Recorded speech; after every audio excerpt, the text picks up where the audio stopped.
الشيطان الرجيم. بسم الله الرحمن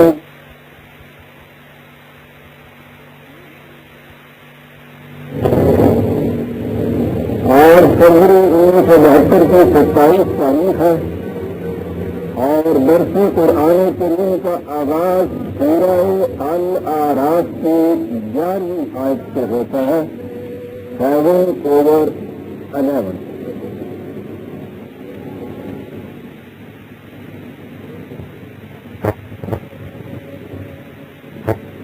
لیکن رب کی خاطر سلسلہ کلام جو پچھلی آیت سے شروع ہوا تھا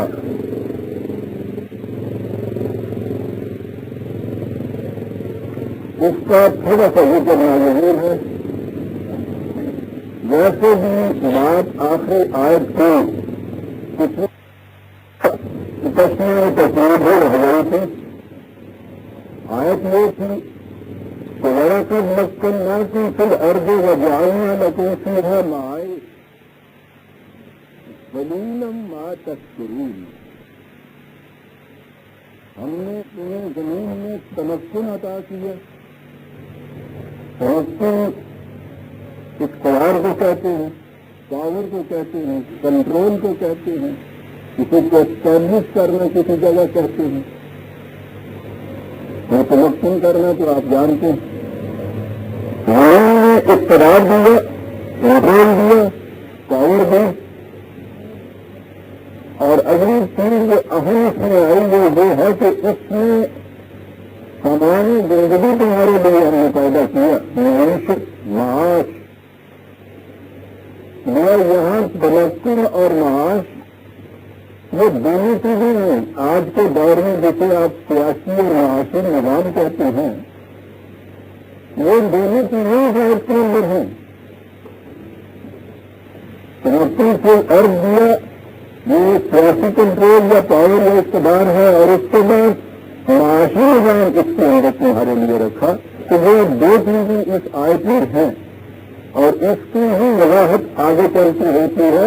قصہ آدم کی ترسیلی انداز سے جو قرآن نے بیان دیا ہے اس میں یہی دو چیزیں ہیں جن کے سامنے لایا گیا ہے.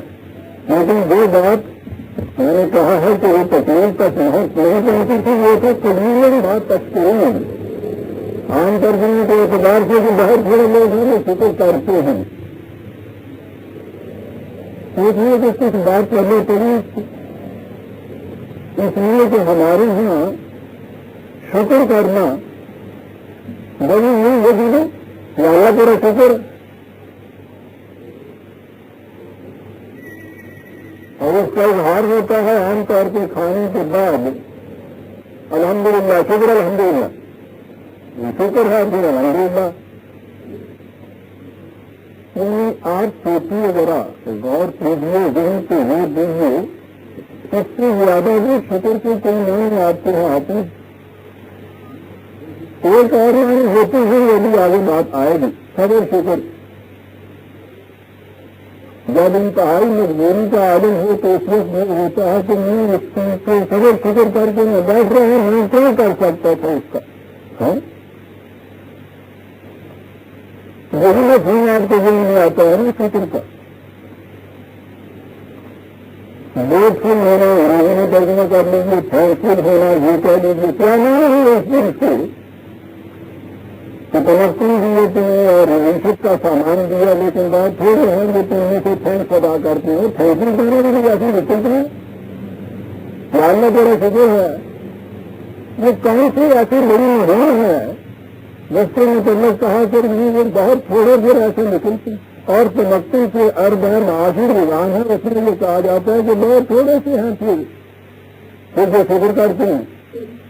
کہیں اگر یہ سارے کھانے کے بعد جو چیز ملنے کے بعد کہہ دیں گے اللہ تیرا شکر ہے, پھر تو یہ جو مقصود ہے اس کا وہ پورا ہو گیا. تو کہا گیا کہ بہت یہ شکر کرتے ہیں. عزیزان من, جیسا کہ میں بار بار کہتا چلا آ رہا ہوں, یہ جو قرآن کریم کی اصطلاحات کے ہماری مروجہ زبان میں ترجمے ہوئے ہیں اس سے قرآن کبھی سمجھ میں نہیں آ سکتا. یہ تو بہت بڑی بات ہے تمکن پھر ارض معاشی اور سیاسی نظام کے بعد تو بہت تھوڑے لوگوں نے شکر کرتے ہیں، اور اگر اپنی ذہن میں جو ہمارے مفہوم ہے شکر کا وہ کیا جائے تو پھر زیادہ سے زیادہ یہ ہوگا نا کہ قانون حکومت یہ عائد کر دے کہ ہر چیز کھانے کے بعد شکر الحمدللہ ضرور کہا کرے، اور اگر ساری قوم یہ کہنے لگ جائے تو پھر جو مقصد تھا قرآن کا یا اللہ تعالیٰ کا وہ پورا ہو گیا۔ سوچیں کہ یہ معنی اس کو ہو سکتے ہیں، یہ بہت بڑی چیز ہے۔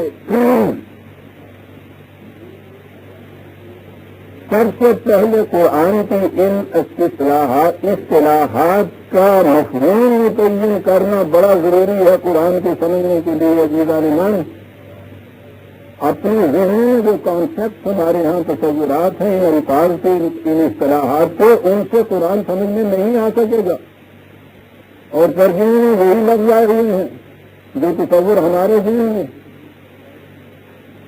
بات کرنے نہیں پڑ سکتی۔ یہ بڑی ضروری چیز ہے کہ یہ کانسیپٹ اور تصورات جو ہیں ان کا مفہوم متعین کیا جائے کہ اس کے معنی کیا ہیں، کیا چیز ہے، شکر کسے کہتے ہیں۔ اور اگر یہ منافق ہے تو میں اپنی بات دیکھنے لاتا ہوں، اپنی نہیں ہے حقیقت میں، آپ کو میری کیا رہی ہے، میں نے اپنی لغات القرآن میں کیا یہ ہے کہ قرآن کریم کے ان اصطلاحات کا قرآن کی اور زبان عربی کی روح سے ان کا مفہوم متعین کیا۔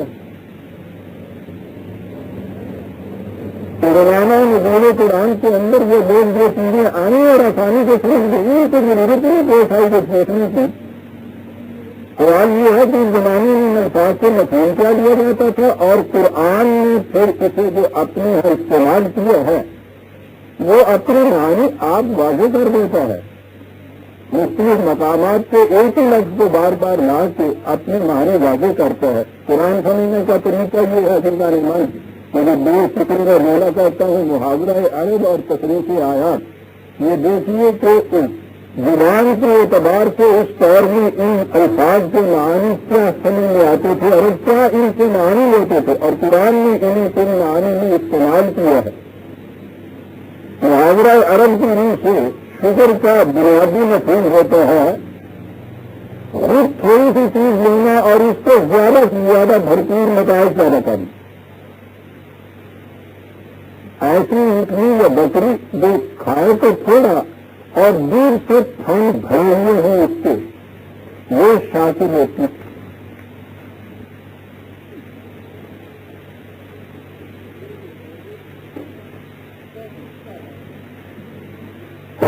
پھر ارب معاشی ایک سیاسی نظام اس قسم کا کہ اس میں سے اپنے لیے قرض کر لے اور زیادہ سے زیادہ بھرپور نتائج پیدا کرے باہر۔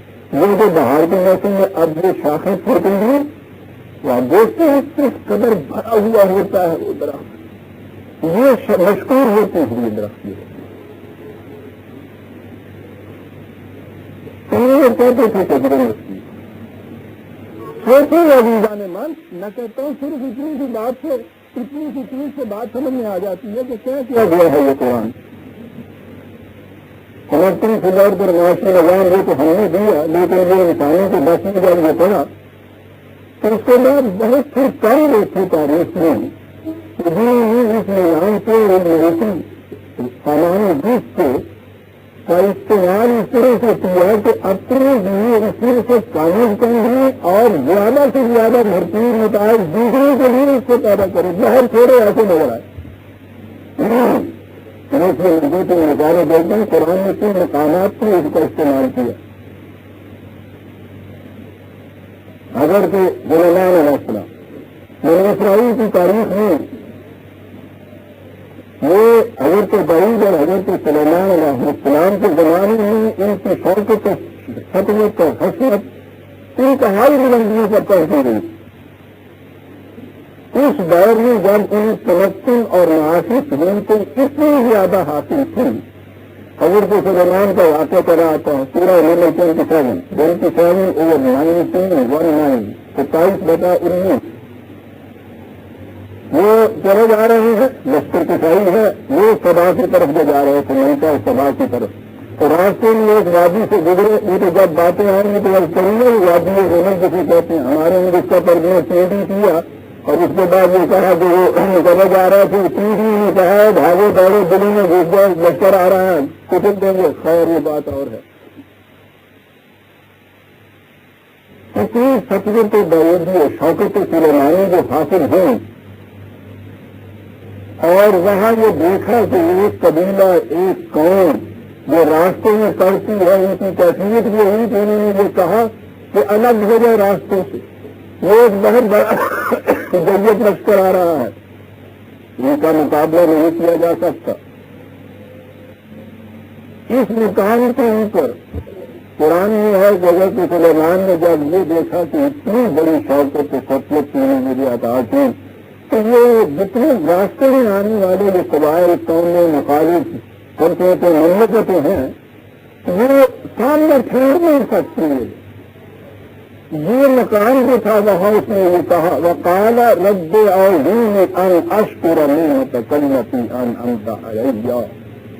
میرے مسلمان دینے والے یہ سارا کچھ دیا ہے، مجھے توفیق عطا فرما کہ میں اس کے لیے شکر کا پروگرام اختیار کروں. کہاں یہ کہا جا رہا ہے؟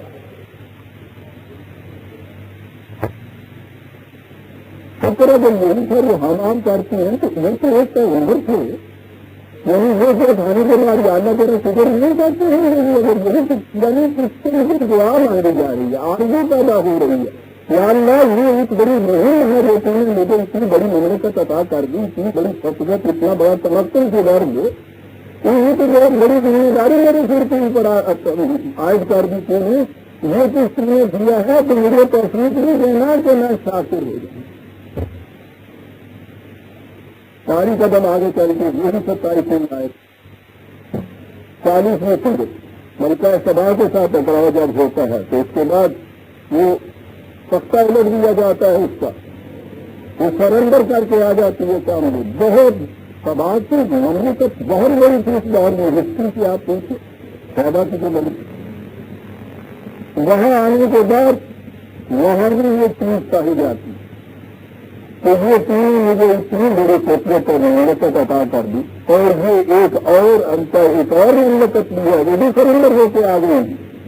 اتنی بڑی مملکت وسیع کی نے مجھے دی ہے، اتنی بڑا تمکن عطا کیا ہے. اشکر ان اشکر میں سمجھتا ہوں کہ وہ نہیں ہوگا. یہ تو اس لیے ہے کہ یہ میرا ٹیسٹ ہے اس کے اندر کہ میں شکر کرتا ہوں وہ کفر اختیار کرتی ہوں. یہ بہت ہی بڑی زندگی اس سے تو مقصود ہی ہے.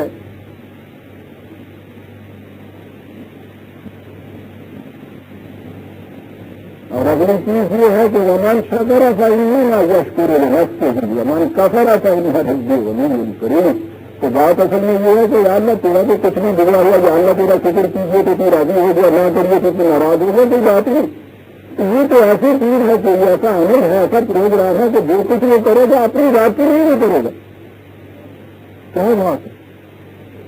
ہم ایسے سنیں کہ اللہ تیرا شکر نہ کیجیے تو پھر اللہ تعالیٰ ناراض ہو جاتا ہے کہ میں نے تمہیں وہ کچھ دیا اور تمہیں نہ نہیں کرایا گا بجائے تھینک یو اور ناراض ہو گئے. تب تک نہیں شکر ہے بھائی نہ یشکر لنفسہ. یہ ایک ایسی چیز ہے جس کا اثر خود اپنے آپ کو ہو رہا ہے. میں نے ابھی ریئل کیا تھا کہ جو بہت بڑا پروگرام اگر ہوتا ہے اور بہت بڑی یہ فکر کی چیز ہے. دیکھیے ایک جگہ یہ چیز آئی وہاں تو بات ہی اور واضح کر دی. 34/30 33/13 پھر وہ نظر کے سلمان کا قصہ. پھر وہ کہا یہ گیا ہے کہ یہ وحشی قبائل جو تھے وہ بھی ان کے خدمت گزار تھے، ان کے پروگرام کے مطابق بڑے بڑے کام کیا کرتے تھے، چولہے بناتے تھے، بڑے بڑے برتن بناتے تھے، سارا کچھ کیا.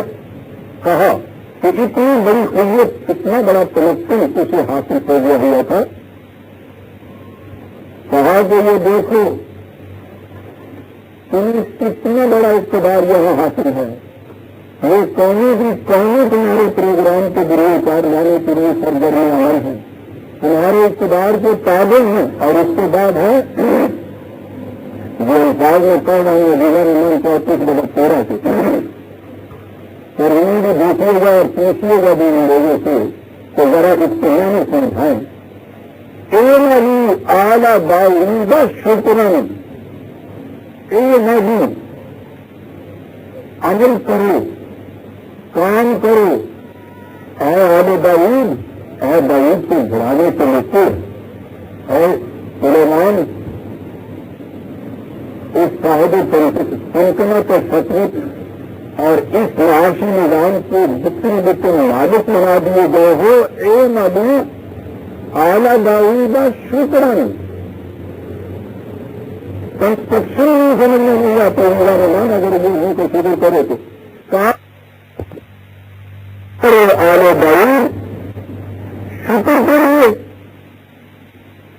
بالکل کوئی کام کرنے کی بات ہے۔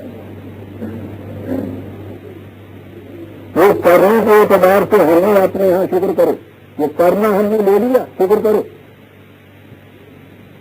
یہ کیا عمل ہے؟ کرو کس طرح؟ دو لفظ کہہ دو کہ اللہ تعالیٰ شکر ہے، شکر کیے، شکر ادا کیے، ہو گیا۔ تو کہتا ہے اے نبی اعلیٰ داؤد شکر، تو بہت ہی بڑی چیز ہے یہ اعلیٰ داؤد، اتنی بڑی فطرت، اتنا بڑا تمکن تمہیں عطا ہو گیا ہے۔ اے نبی ہماری عمل تمہارا جو ہے وہ کاہے کے لیے ہونا چاہیے؟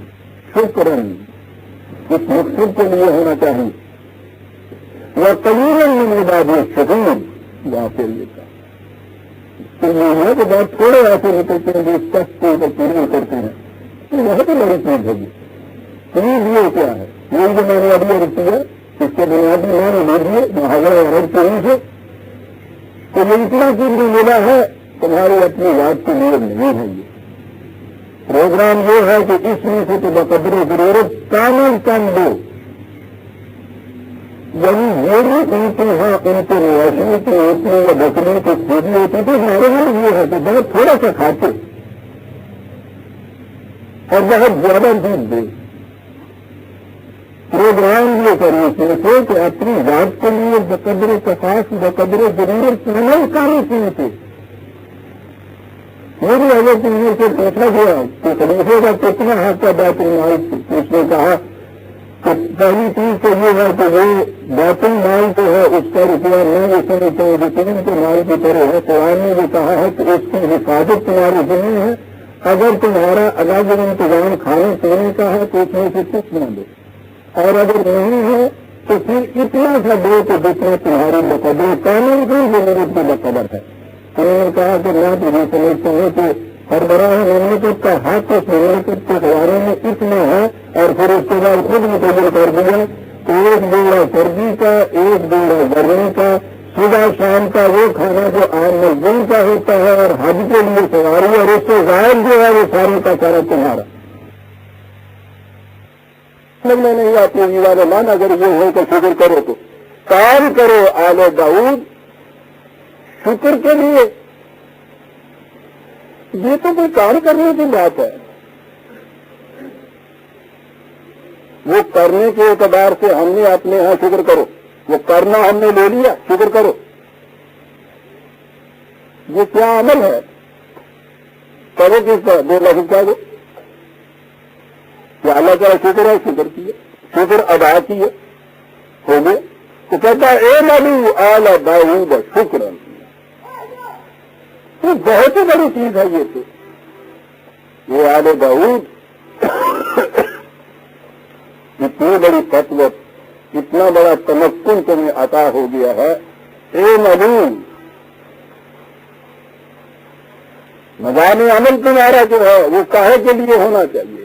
شکرن، کس مقصد کے لیے ہونا چاہیے؟ وہ قلیلاً من عبادی الشکور، واقعی یہ کہا کہ یہ ہے کہ بہت تھوڑے ایسے نکلتے ہیں جو اس کشت کے اوپر پورے اترتے ہیں۔ تو بہت ہی بڑی چیز ہے یہ چیز۔ یہ کیا ہے؟ وہی جو میں نے ابھی عرض کیا اس کے بنیادی معنی لیجیے محاورہ عرب کی روح سے کہ یہ اتنا کچھ جو ملا ہے تمہاری اپنی ذات کے لیے نہیں ہے. یہ پروگرام یہ ہے کہ اس میں سے تو بقدر ضرورت کم از کم لو. یعنی یہ بھی ان کے ہاں ان کے مواشیوں کی اونٹنی یا بکریوں کی خوبی ہوتی تھی. ہمارے یہاں یہ ہے کہ بہت تھوڑا سا کھاتے اور بہت زیادہ دودھ دے. پروگرام یہ کرو اس میں سے کہ اپنی ذات کے لیے بقدر کفاف بقدر ضرورت کام کر اس میں سے. یہ جو حضرت عمر سے پوچھا گیا کہ خلیفے کا کتنا حق کا بیت المال سے، اس نے کہا کہ پہلی چیز تو یہ ہے کہ یہ بیت المال جو ہے اس کا روپیہ میں یہ سمجھتا ہوں یتیم کے مال کی طرح ہے. قرآن نے یہ کہا ہے کہ اس کی حفاظت تمہارے ذمہ ہے. اگر تمہارا الگ انتظام کھانے پینے کا ہے تو اس میں سے کچھ نہ لو، اور اگر نہیں ہے تو پھر اتنا سا لو کہ جتنا تمہاری بقدر کامل کم ضرورت کے بقدر ہے. انہوں نے کہا کہ میں تو یہ سمجھتا ہوں کہ سربراہ مملکت کا حق اس مملکت کے خزانے میں اتنا ہے.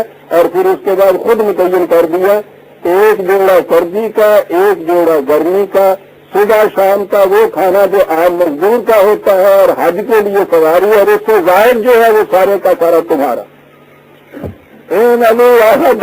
شکر ابھی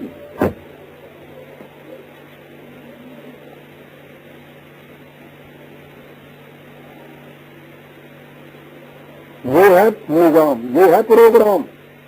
اور یہی وجہ ہے کہ اس میں جہاں بھی بڑے بڑے عظیم انقلاب جنائے ہیں وہاں اس نے یہ دو چیزیں کہیں ہیں، صبر اور شکر. ہمارے ہاں میں نے ابھی عرض کیا نا کہ اچھا نہیں میں صبر شکر کر کے بیٹھ.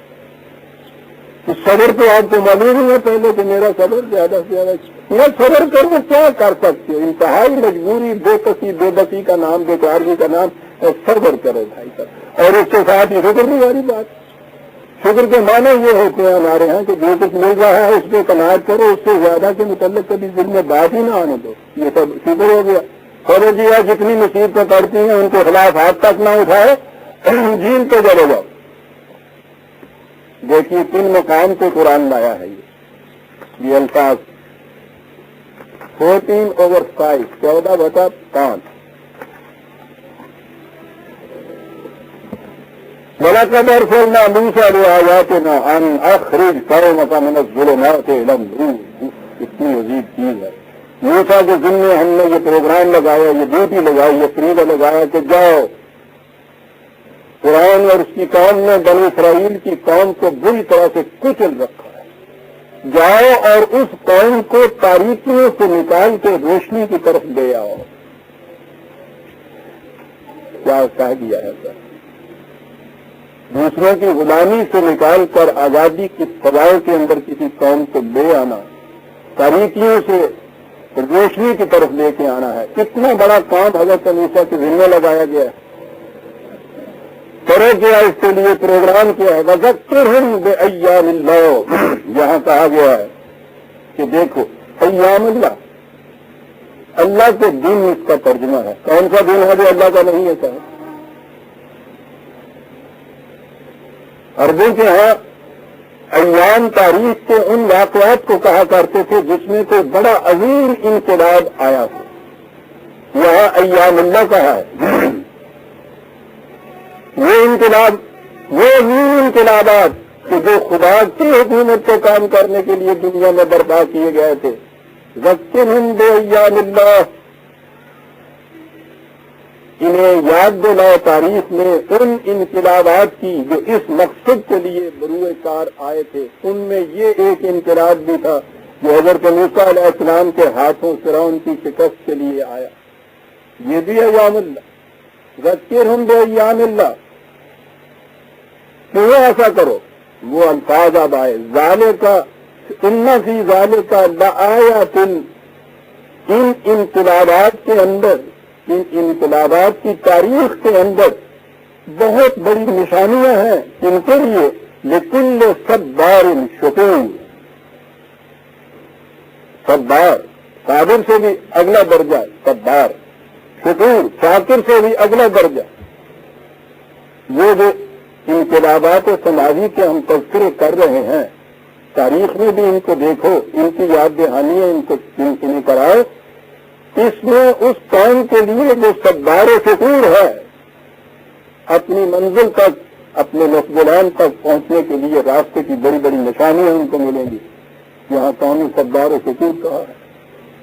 صبر کے معنی استقامت سے جم کے کھڑے ہو جانا اپنے پروگرام کے اوپر، ذرا سی لغزش نہ آنے پائے اس میں، ہر مخالفت کو نہایت استقلال کے ساتھ برداشت کرنا، جم کے کھڑے ہو جانا. ایک چیز یہ ہو گئی، اور دوسری یہ چیز کہ اس کے بعد جو ملے کم از کم اپنے لیے دینا، زیادہ سے زیادہ نتائج پیدا کرنا. کہا کہ جو قوم صبار و شکور ہوگی اس کے لیے ان انقلابات خداوندی کی یاد دہانی میں بہت بڑی انعام، بہت بڑی نشانیاں تمہیں ملیں گی. صبار و شکور یہاں ابتدا ہوئی ہے اس انقلاب کے ذکر کی. کہا گیا حضرت موسیٰ سے کہ جائیے، دوسرے مقام کے اوپر انتہا ہے یہ 34/19، 34/19.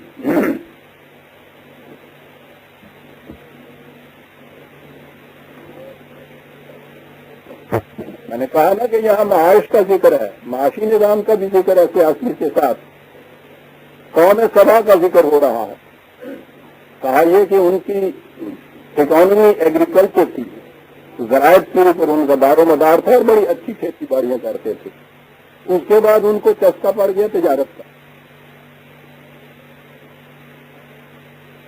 ادھر سے انڈیفرنٹ ہو گئے اور انہوں نے یہ چیزیں شروع کی تو پھر کالونیز بنانی شروع کی. 7,000 میل سے دور سے انگریز جہاں آئے، دنیا کی بڑی بڑی پسماندہ قوموں کے اندر جا کے اپنی کوٹھیاں قائم کی.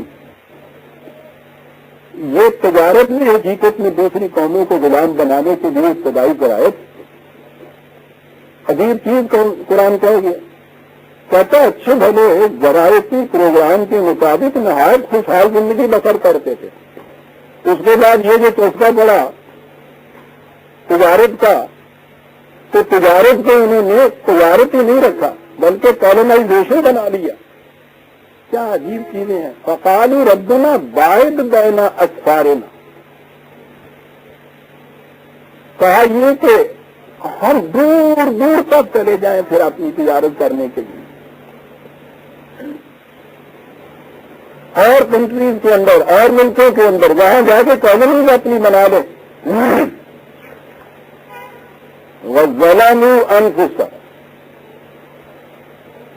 یہ جو چیز تھی کہ تجارت کے ذریعے سے دور دور جا کے دوسری قوموں کو اپنا نتیج و معقول بنا لے اور کالونائزیشن اختیار کریں، بڑی زیادتی کی انہوں نے اپنے آپ پر. اس سے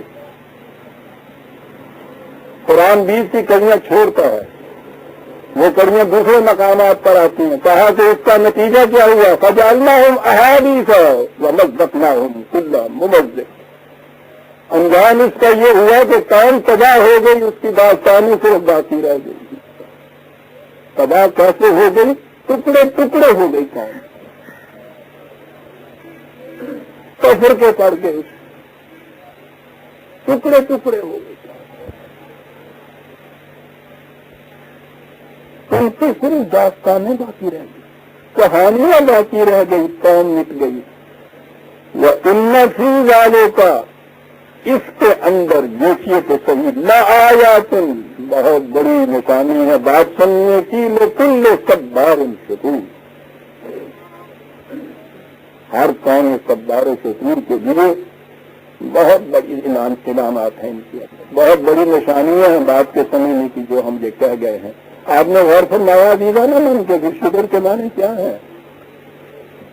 اس مقام کو شکر کا پروگرام اختیار کیا جاتا ہے. یوں کچھ بات بنے گی، اے نبو آل دولہ شکرن جب کہ ورنہ ترجمہ نہیں ہو سکتا. یاد رکھیے اس کنسٹرکشن کا بات ہی سمجھ میں نہیں آتی. شکر کے لیے کام کرو. اور یہ قوم صبار و شکور، میں نے تو 2 آیتیں پیش کی ہے قرآن کریم میں نہیں، اور اس کے بعد پھر دیکھیے کہ کس طرح سے یہ استعمال کرتا ہے. کیا بات سمجھ میں آتی ہے کہ یہ شکر کیا تھا.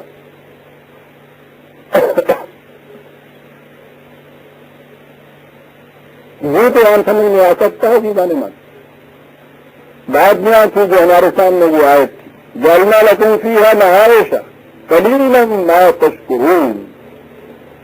اس میں تمکن بھی، اس میں معاشی نظام کا کنٹرول بھی، اور پھر یہ کہ تم تاریخ ہمیں یہ بتائے گی انسان کی، وَالْعَصْرِ إِنَّ الْإِنسَانَ لَفِي خُسْرٍ. تاریخ انسانیت یہ بات تمہیں بتائے گی، انسانوں کی اقوام عالم کی تاریخ یہ بتائے گی کہ انسانوں نے جہاں جہاں بھی اپنے ذہن سے وضع کردہ نظام پر عمل کیا ہمیشہ اس نے نقصان اٹھایا ہے. قلیلا ما تشکرون. یہاں سے یہ اصولی بات یہاں بھی بات آگے چلی آ رہی ہے قصہ آدم کی. جیسا میں نے عرض کیا تھا کہ وہ تو ہمارے ہاں تو عام جو آپ کے یہاں کے مولانا حضرات مفسرین حضرات ہیں وہ تو بتاتے ہیں کہ قرآن میں رب تو ہے ہی نہیں. پہلے خفت موازینہ، سقطت موازینہ، اس کے بعد تمکن فی الارض، اس کے بعد آدم کا قصہ، پھر کہیں خدا کی قوم، وہ کہیں وہ وادی نمل، پتا صحیح ہے. بات یہاں سے شروع کرتا ہے قرآن. وہ چیز اس سے پہلے بڑی تفصیل سے آپ کے سامنے آ چکی ہے کہ آدم کسی فرد کا نام نہیں ہے، وہ پہلا انسان نہیں ہے. ہم فکروں میں دوہرا دوں کہ آج تو یہ بات سمجھنا بڑا ہی آسان ہے. ایک بچہ بھی سمجھتا ہے کہ یہ بچہ پیدا کیسے ہوتا ہے، انسان کیسے پیدا ہوتا ہے. نر اور مادہ کے اختلاط سے افزائش سے نسل ہو رہی ہے تو بڑی آسان بات سمجھنے کی ہے. لیکن اس آسان بات کو ذرا پیچھے لے جائیے نا، لے جائیے پیچھے اور پھر سوچیے کہ کہیں سے اس کی ابتدا ہوگی نا. وہ پہلا نر جو اور جو مادہ جو تھا وہ پہلا جوڑا، وہ کہاں سے آ گیا؟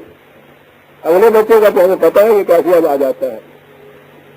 تو جو سب سے پہلے تھا وہ کہاں سے آ گیا؟ تو ذہن انسانی جب اپنے عہد طفولیت میں تھا بچپن میں تو وہ اتنے اہم مشکل مسئلے کا حل اپنے ذہن سے دریافت کیسے کر سکتا تھا کہ وہ کیسے آ گیا؟ تو اس مشکل کے حل کے لیے انہوں نے کسی نہ کسی طرح سے ایک پتلا جو تھا اس کو تو انہوں نے بنوا دیا اللہ میاں سے. تو ایک تو اس نے بنا دیا مٹی دی اور اسے کسی طرح سے کھاتا واتا تو ایک بنا دیا. وہ ایک بنانے کے بعد پھر وہی دشواری رہی کہ وہ اکیلے سے وہ کام نہیں چلتا. وہ چاہیے جوڑا، پھر اس کی پتلی چیری، اس کے اندر بیوی چھری بیٹھی تھی، باہر نکل دیا اگلے دیکھو بھاڑ گیا ان کے پیچھے باہر جا.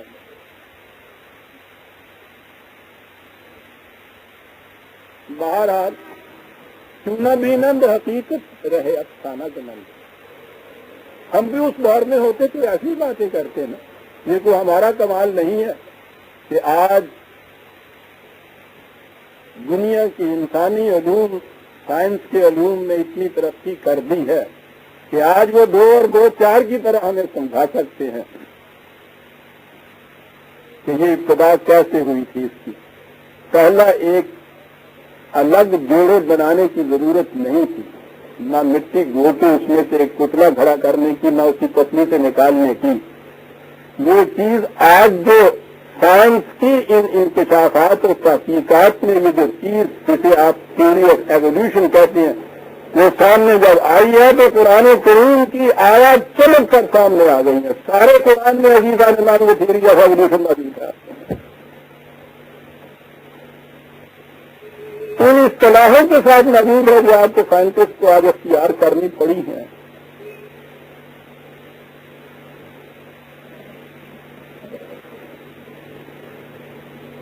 اس نے اس مسئلے کا حل بتایا.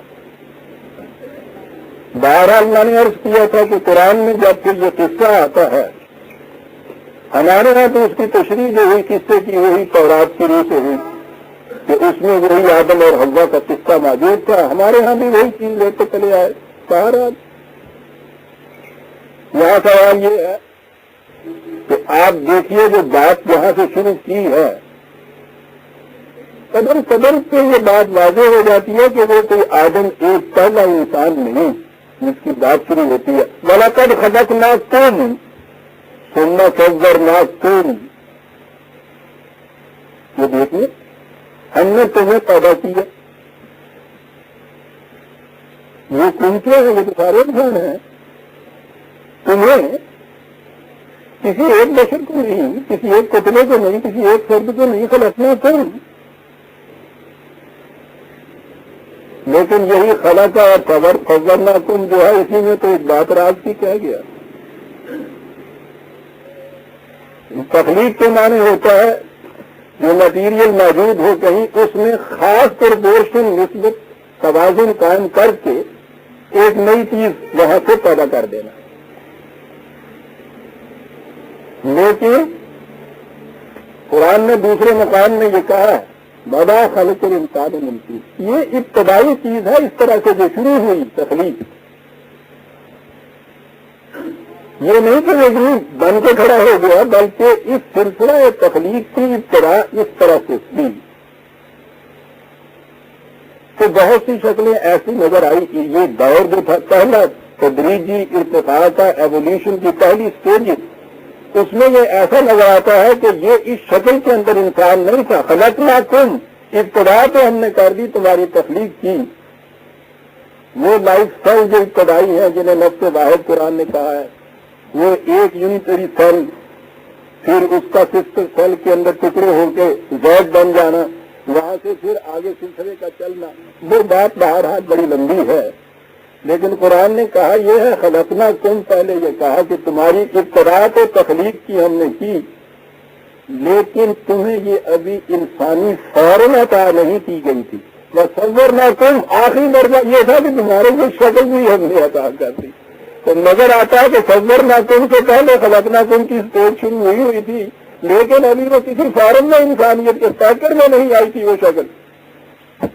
قرآن ہے عزیزان مانی، یوں ہی نہ گزر جایا کیجیے اس کے اوپر.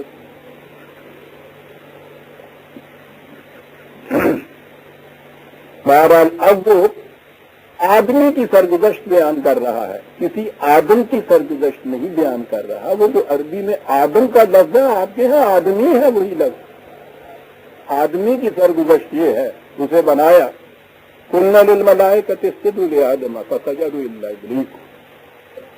ملائکہ یہ فطرت کی قوتیں ہیں جو کار فرما ہے اس کائنات کے اندر. کہا کہ آدمی کے اندر یہ صلاحیت ہم نے رکھی، اس قسم کی توانائیاں اس میں رکھی کہ فطرت کی ساری قوتیں اس کے سامنے جھک جائیں گی. یہ ہے مقام آدمیت.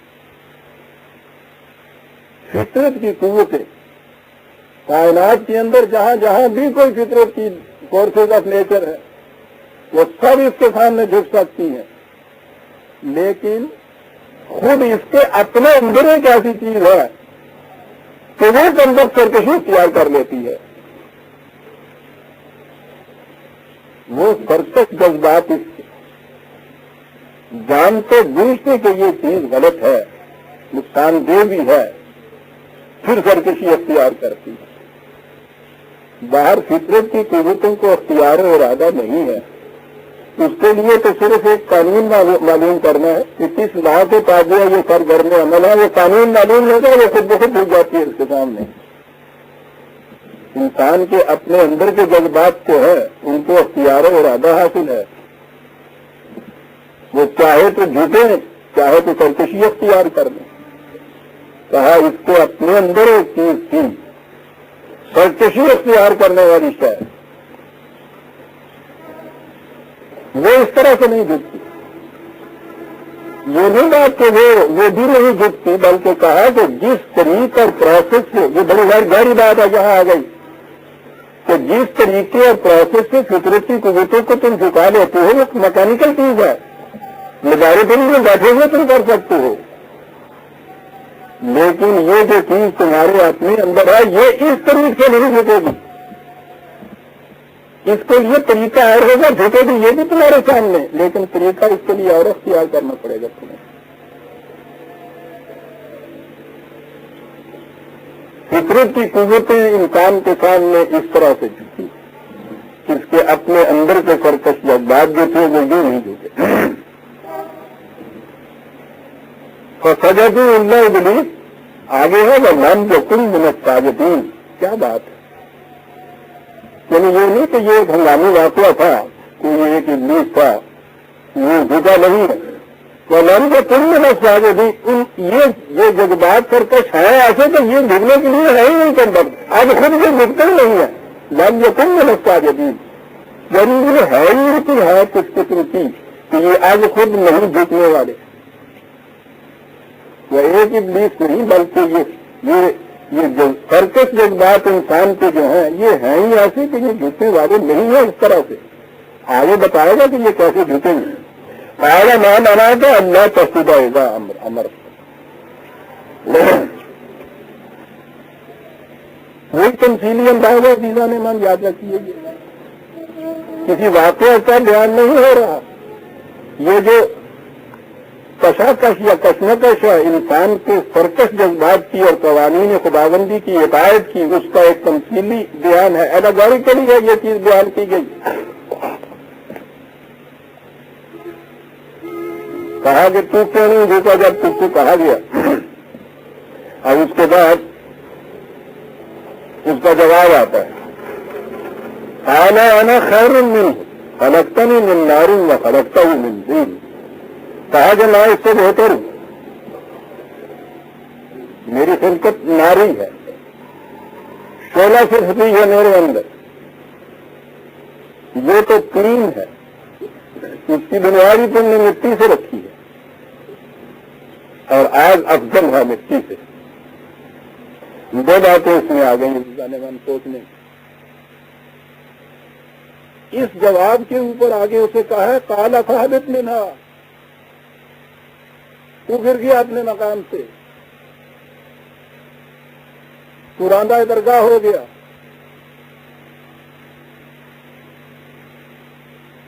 کیا بات یہاں ہوئی ہے؟ کیا جرم سے سرزد ہوا ہے؟ پہلی چیز تو یہ ہے کہ ٹھیک ہے اس نے حکم نہیں مانا،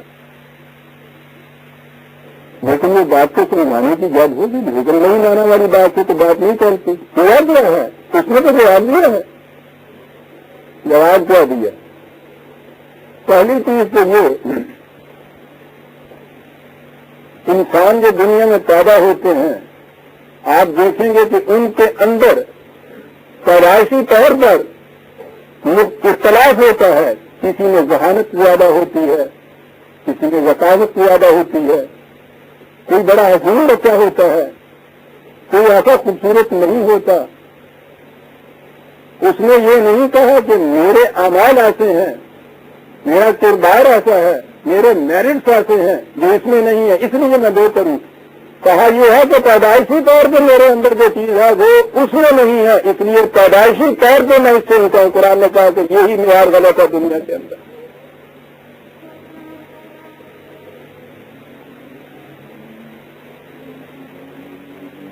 اتفاق سے ایک شخص پیدائشی طور پہ اگر حسین پیدا ہو گیا، خوبصورت پیدا ہو گیا، تو آج وہ صاحب اس لیے کہ صاحب میں اتنا حسین ہوں دنیا میں جو اس سے اپنے مقابلے میں بادشاہ نظر آیا اس کے مقابلے میں کہا کہ آنا کہہ رہے ہیں میں تم سے بہت بہتر ہوں. بالکل غلط کا. ان اکرمکم عند اللہ اتقاکم.